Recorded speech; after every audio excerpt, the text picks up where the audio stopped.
reason this house was chosen was probably more to do with opportunity than any other reason. This home was built in 1867, and it would serve as a single-family residence until 1954. In 1954, it would be purchased by the Allegany County Historical Society. I don't believe that there was any particular reason why it was chosen over others, other than it was the opportunity at the time. The families who were living here, descendants of the Roberts family, the second family to live in the home,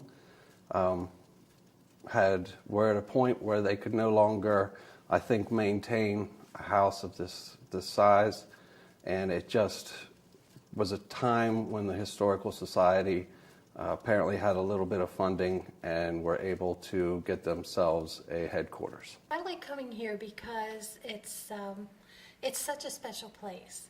And I always feel like when I come through the doors here, the rest of the world goes away for a little while, and you can just step back in time.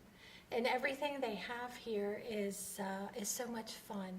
And the Fourth Friday teas are my special favorites, and I'm looking forward to the Christmas tea that's coming up next month.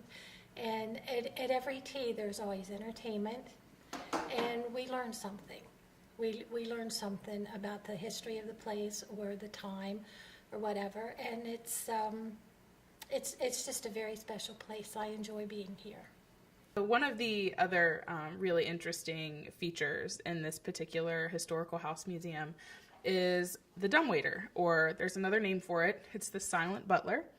And the dumbwaiter was actually for years thought to just be a china cabinet, and it's across the room. And so what people did was they would open it and they just put their dishes in there, nothing much.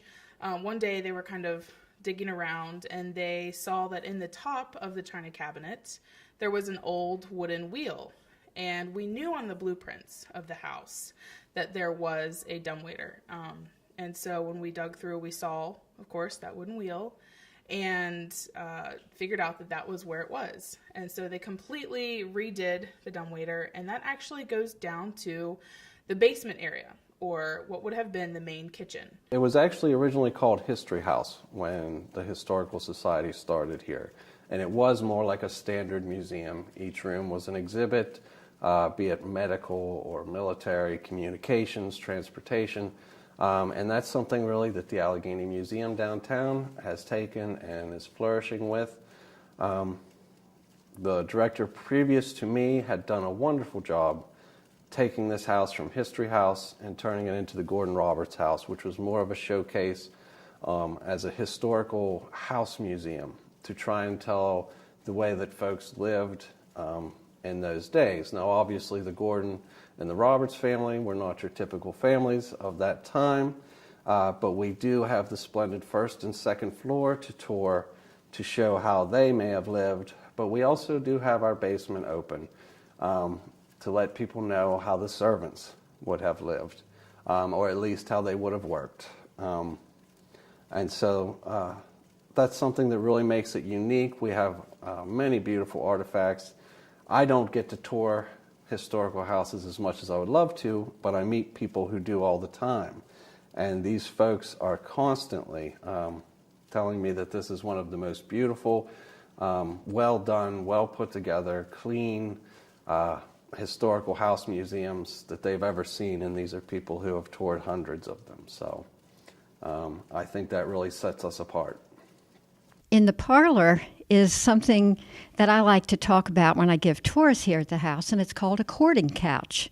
For those of you who don't know courting, it's dating, and it has 3 different sections to the couch. There is a great big section in the middle, and the chaperones sat in the middle, usually members of the family. And on the 2 outer sections, and they don't even face each other, that's where the couple sat.